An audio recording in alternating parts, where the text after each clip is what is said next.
about. And today kind of came about after meeting Dave personally in the community through some communication type things. And it became very apparent that this type of communication is exactly what we all need to be utilizing to better connect with our patients. So today we're going to be hearing about empathize and pivot, which I think is a perfect approach to what we're all doing all day long, whether you're greeting people at the door, getting them registered, seeing them at the bedside, seeing them an outpatient. It applies to all of us. So hopefully we'll all come away having a little bit more information on and being able to connect with our patients a little bit better, and and then maybe it will reflect in our surveys. So, Dave McCain is here today to talk to us, and he has been utilizing the form of compassionate communication, and that's the model that everything's going to be based on today. And Dave, take it away. Let us know a little bit more about yourself.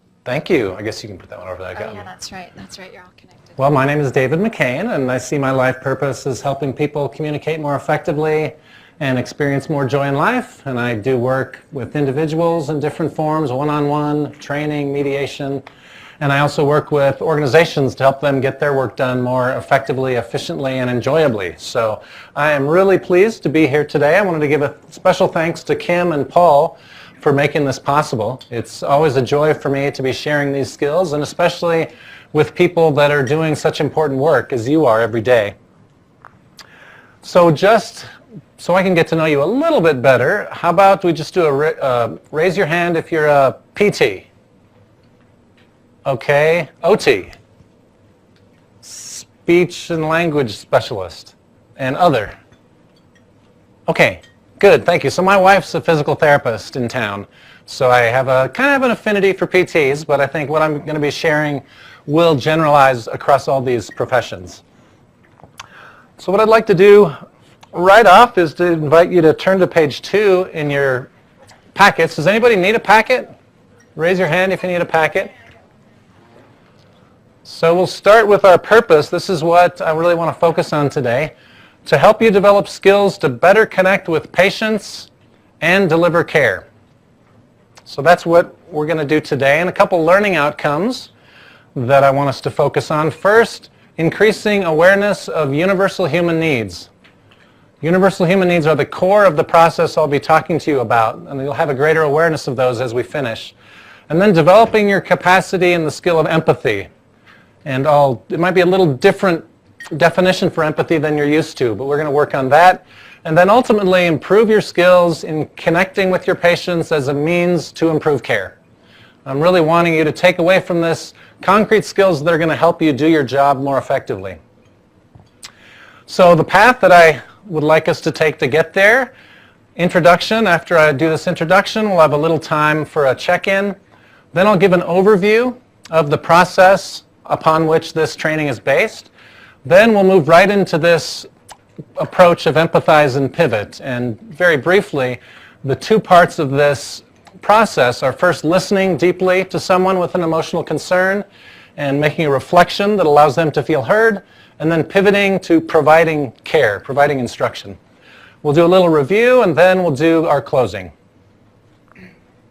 So the first step towards connecting with patients is centering yourself. I think it's very important for us to be able to connect with others, to be able to be in touch with what's happening in us. So in that mode, I'm going to ask you to maybe put down your fork for a second or two. You can chew during this one, that's all right. And what I want you to do is we'll just take a minute of silence, and it might help if you'd like to close your eyes, uncross your legs and arms. And then when I ring the bell, I'll just invite you to go inside and ask yourself, how am I? Ask yourself that basic question. And then after about a minute, I'll ring the bell again, and I'll invite a few people to share what they discovered during the silence.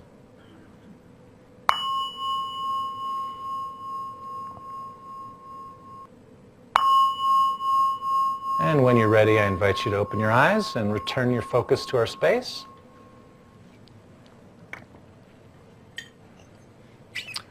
So I'd enjoy hearing from maybe 2 or 3 people about what their answer was when they connected with how am I.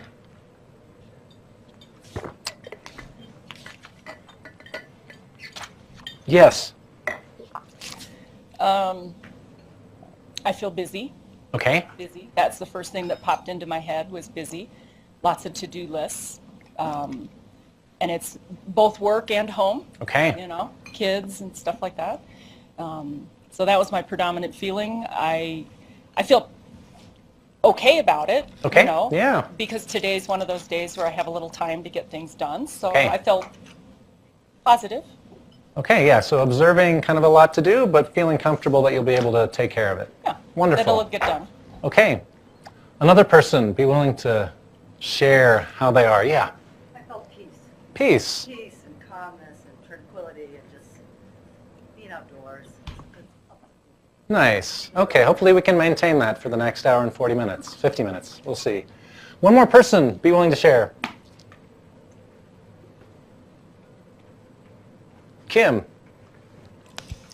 I felt very harried getting here. Lots of patience this morning, but being here, I feel excitement of learning perhaps some new skills. Okay, yeah, sounds like you're transitioning into the space, getting comfortable. Well, this is the first takeaway I think you might consider, to really find time for silence to get in touch with yourself. At the start of the day between patients, I think it's really important that you're centered to be able to connect with others.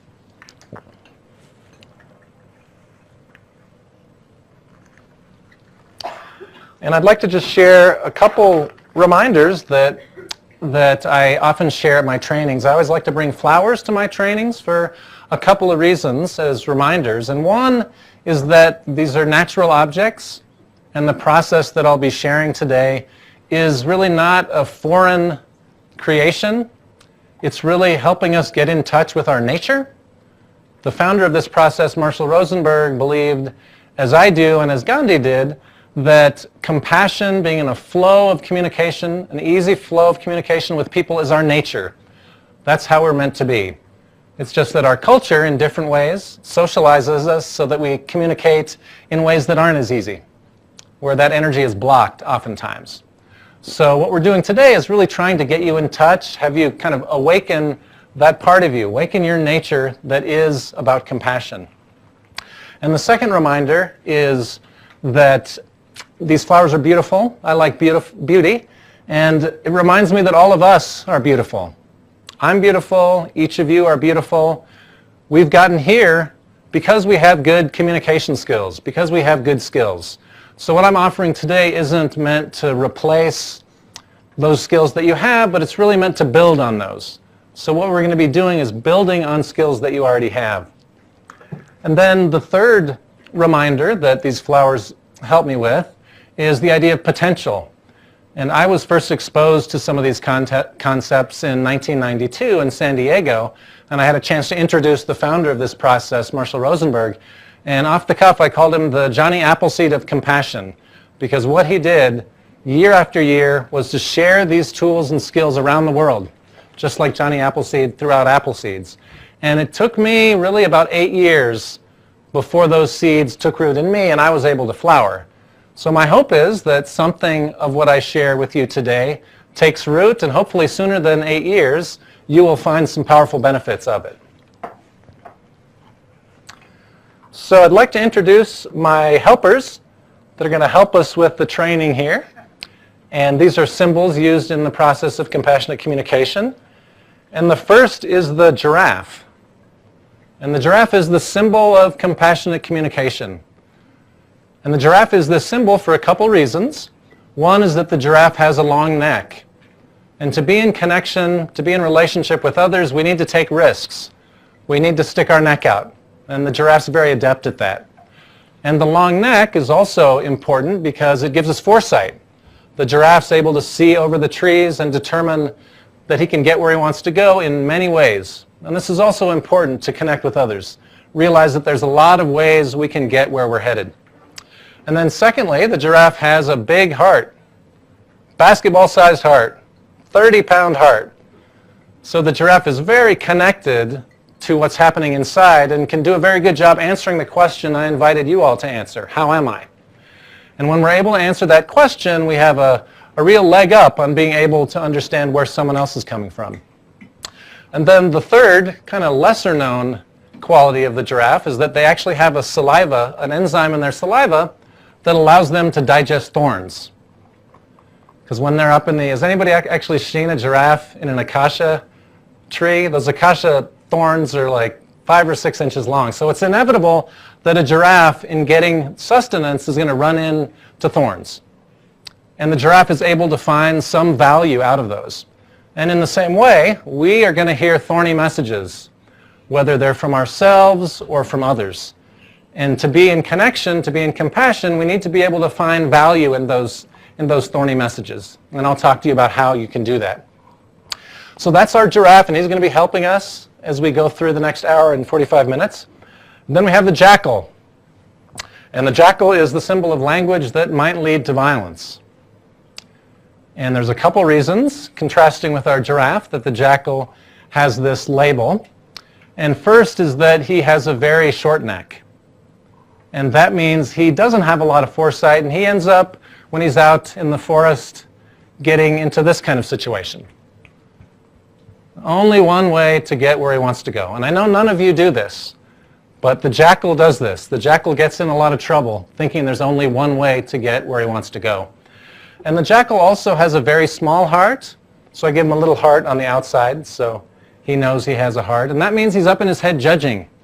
He's judging the weather, the lights, himself, others, and it's very hard to be in relationship when you're in a place of judgment. Very difficult. And then the last thing about our jackal is that he actually shoots thorns.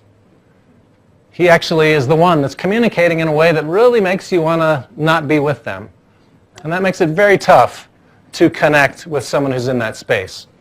But it's really important to know that these aren't, I don't want you to map like good, bad onto these, because they're really parts of us.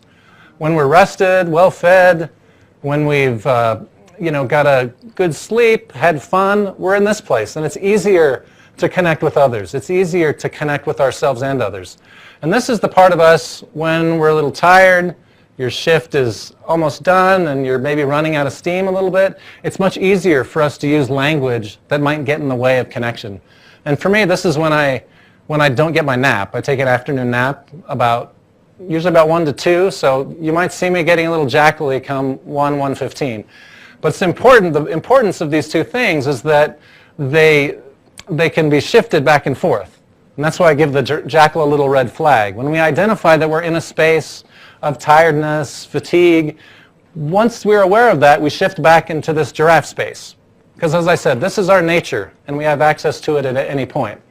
And another thing about the jackal, this is my special effects moment. Another thing about the jackal is that when you look underneath this gruff exterior, you'll find there's a little baby giraffe with a communication problem. And I find it very powerful whenever I see behavior that's jackal-like, knowing that underneath that giraffe, there's a person with the same needs as mine that I can connect with. And that, in my experience, really allows us to be in relationship with people when they're doing things we don't enjoy. Any questions about the jackal and giraffe? Okay, super. So now I'd like to talk about compassionate communication briefly, so you can turn to page 3.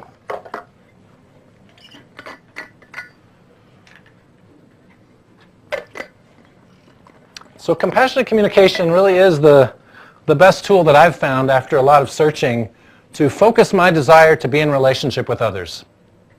I'm doing some public trainings now, and the 3 outcomes that I share with people, one is enhanced relationship with yourself, and there's a few ideas of what that looks like on the sheet. And then secondly, transforming challenging relationships. And then thirdly is nourishing and sustaining your best relationships. And those are a couple outcomes that I've seen in this process.